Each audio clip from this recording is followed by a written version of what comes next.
Hello students, कैसे हो आप लोग। उम्मीद करती हूँ अच्छे ही होंगे। आज मैं आप लोगों के लिए भक्तिन कहानी के प्रश्न और उत्तर लेकर आई हूँ। भक्तिन पहला क्वेश्चन है, भक्तिन अपना वास्तविक नाम लोगों से क्यों छुपाती थी। भक्तिन को ये नाम किसने और क्यों दिया था।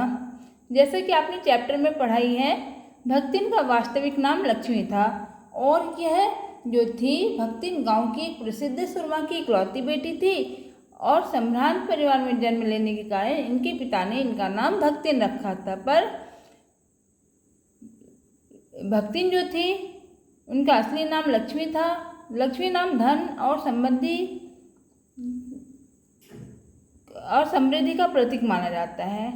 भक्तिन को अपने नाम का विरोधाभास लेकर जीना पड़ रहा था। उसकी स्थिति काफ़ी दयनीय हो चली थी, पर वह नहीं चाहती थी कि लोग उसकी दशा को देखकर उसके समृद्धि सूचक नाम को लेकर उस पर व्यंग करें, अतः वह अपना नाम लोगों से छुपाती थी। क्वेश्चन नंबर 2 देखते हैं। कन्या रत्न पैदा होने पर भक्तिन पुत्र महिमा में अंधी अपनी जिठानियों द्वारा घृणा व उपेक्षा का शिकार बनी। ऐसी घटनाओं से ही अक्सर यह धारणा चलती है कि स्त्री ही स्त्री की दुश्मन होती है। क्या आप इससे सहमत हैं। आंसर देखते हैं। पुरुष प्रधान समाज में भक्तिन का तो कन्याओं को जन्म देना किसी अभिशाप से कम नहीं था। यद्यपि भक्तिन का इसमें कोई दोष नहीं था, परंतु पुत्र महिमा में अंधी हुई उसकी जिठानियों ने उसके साथ उपेक्षित व घृणित व्यवहार किया था। मात्र कन्याओं को जन्म देने के कारण उसके साथ नौकरानी जैसा व्यवहार, दया की मूर्ति स्त्री जाति द्वारा शोभा नहीं दिया जाता। ऐसी स्थिति में एक स्त्री दूसरी स्त्री द्वारा ही इतनी प्रताड़ित की जाती है कि उस पर पुरुष हिंसा का प्रभाव कमतर लगने लगता है। हम इस धारणा से पूर्ण रूप से सहमत हैं कि सामाजिक रीति रिवाजों की आड़ में स्त्री ही स्त्री की दुश्मन बन जाती है। यहाँ तक कि शिक्षित स्त्री भी अछूती नहीं है और इस धारणा के मूल में हमारा सामाजिक ताना बाना तथा पुरुष प्रधानता की भावना है। क्वेश्चन नंबर 3 है। भक्तिन की बेटी द्वारा पंचायत द्वारा जबरन पति थोपा जाना एक दुर्घटना भर नहीं है, बल्कि विवाह के संदर्भ में स्त्री के मानवाधिकार को कुचलते रहने की सदियों से चली आ रही सामाजिक परंपरा का प्रतीक है। एक्सप्लेन करें यानी व्याख्या कीजिए। प्राचीन समाज में नारी की सम्मानजनक स्थिति थी। वह स्वयंवर के द्वारा अपना वर चुनती थी, अपना पति चुनती थी, परंतु मध्यकालीन समाज में उसकी स्थिति में परिवर्तन आया। उसे घर की चार दीवारी के भीतर कैद कर दिया गया। पुरुष की अपेक्षा उसके अधिकार सीमित कर दिए गए और इस प्रकार पुरुष प्रधान समाज ने उसे एक वस्तु के रूप में स्थापित कर दिया। विवाह जैसी सामाजिक रीति में भी उसकी भूमिका गौण हो गई।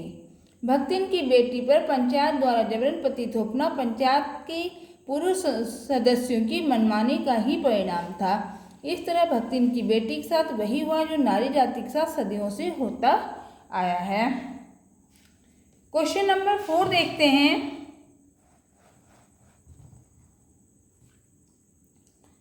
भक्तिन अच्छी है यह कहना कठिन होगा क्योंकि उसमें दुर्गुणों का अभाव नहीं था। लेखिका ने ऐसा क्यों कहा होगा।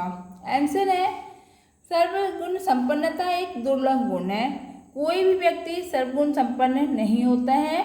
हर व्यक्ति में कोई न कोई दुर्गुण होता ही है। भक्तिन भी इससे अछूती नहीं रही। सेवा भाव में वह हनुमान को पीछे छोड़ रही थी, हनुमान जी को पीछे छोड़ रही थी, परंतु घरेलू कार्यों में भी वह दक्ष थी और शिष्टाचार उसके व्यवहार में चार चांद लगाता था। इतने सद्गुणों के होते हुए भी उसमें कोई गुण भी देखे जा सकते हैं। वह अनजाने में ही असत्याचरण कर बैठती थी, यानी झूठ बोल पड़ती थी। रुपए पैसे भी वह एक जगह एकत्र करती थी जिसकी जानकारी लेखिका को भी नहीं होती थी। किसी को भी उसके आधे अधूरे ज्ञान के बल पर शास्त्रार्थ को चुनौती दे देना भी भक्तिन से नहीं छूटता था, यानी अपनी ही बात को ऊपर रखती थी। उपयुक्त कथनों के आधार पर ही संभवतः लेखिका ने भक्तिन के विषय में उक्त टिप्पणी की है। क्वेश्चन नंबर 5 देखते हैं। भक्तिन द्वारा शास्त्र के प्रश्न को सुविधा से सुलझा लेने का क्या उदाहरण लेखिका ने दिया है। उत्तर है शास्त्र का प्रश्न भी भक्तिन अपनी सुविधा के अनुसार सुलझा लेती थी। जब एक बार लेखिका ने उसके सिर मुड़ाने पर ऐतराज जताया तो भक्तिन ने शास्त्र के आड़ में इसे उचित ठहराया। लेखिका भी कहाँ शांत बैठने वाली थी, उससे पूछ ही लिया कि बताओ तो जरा कि शास्त्र में क्या लिखा है। इस पर भक्तिन ने बिना देरी किए उत्तर दिया, तीरथ गए मुड़ाए सिद्धे। लेखिका भी शास्त्र के इस रहस्यमयी सूत्र को सुनकर हैरान रह गई, पर भक्तिन शास्त्र के प्रश्न को सुविधा से सुलझाने में सफल रही। चलो क्वेश्चन है 6 नंबर, भक्तिन के आ जाने पर महादेवी अधिक देहाती कैसे हो गई थी। आंसर है महादेवी बचपन से ही शहरी वातावरण में पली बड़ी थी, अतः उसे देहाती रीति रिवाजों, खान पान आदि को प्रभावित कर देती थी। यानी महादेवी वर्मा जो थी वो शहर में पली बड़ी थी, उसे माने देहाती खाने का ज्ञान कम था। भक्तिन के व्यवहार में देहातीपन झलकता था, वह खान पान के तरीकों में महादेवी को प्रभावित कर देती थी। यानी महादेवी वर्मा को देहाती खाना पसंद नहीं आता था, अक्सर अपनी देहाती भाषा में ही अपनी पक्ष रखती थी। महादेवी चाहती थी कि भक्तिन के व्यवहार, बोलचाल के तरीके में परिवर्तन आ जाए। इसके लिए वो जितना प्रयत्न करती थी उतना ही भक्तिन के प्रभाव में आकर देहाती होती जा रही थी। उसी के प्रभाव में लेखिका अपनी असुविधाएं छिपाने लगी थी। अतः कहा जा सकता है कि भक्तिन को बदलना असंभव था, बल्कि वो दूसरों को ही बदल देती थी। नेक्स्ट क्वेश्चन है, आलू अंधारी की नायिका और लेखिका बेबी हालदार और भक्तिन के व्यक्तित्व में आप क्या समानता देखते हैं। आलू अंधारी की नायिका लेखिका बेबी हालदार और भक्तिन के व्यक्तित्व में निम्नलिखित समानताएं दिखाई देती है। पहला है, दोनों अपने मालिक के प्रति पूर्ण समर्पित भावना रखती हैं। दूसरा है, दोनों को अपने मालिक की सेवा का सानिध्य प्राप्त हुआ था। बेबी हालदार को तातुस और भक्तिन को महादेवी वर्मा का।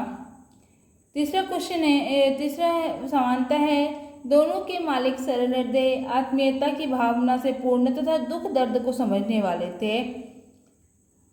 फोर्थ पॉइंट है, दोनों का जीवन अत्यंत दुखी एवं उपेक्षित था। भक्तिन अपनी सास जेठानी एवं पंचायत के द्वारा उपेक्षा की शिकार हुई थी। बेबी हालदार अपने भाभी और भाइयों के द्वारा उपेक्षा के शिकार हुई थी। दोनों का चरित्र अत्यंत पवित्र था। दोनों नौकर होते हुए भी प्रतिभावान महिलाएं थी।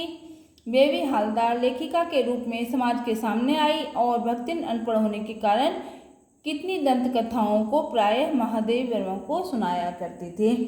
ओके, थैंक यू दोस्तों, इतना ही इस चैप्टर में है। नेक्स्ट ऑब्जेक्टिव टाइप यानी मल्टीपल चॉइस क्वेश्चन जो है वो नेक्स्ट वीडियो में लेकर आती हूँ। Okay, thank you.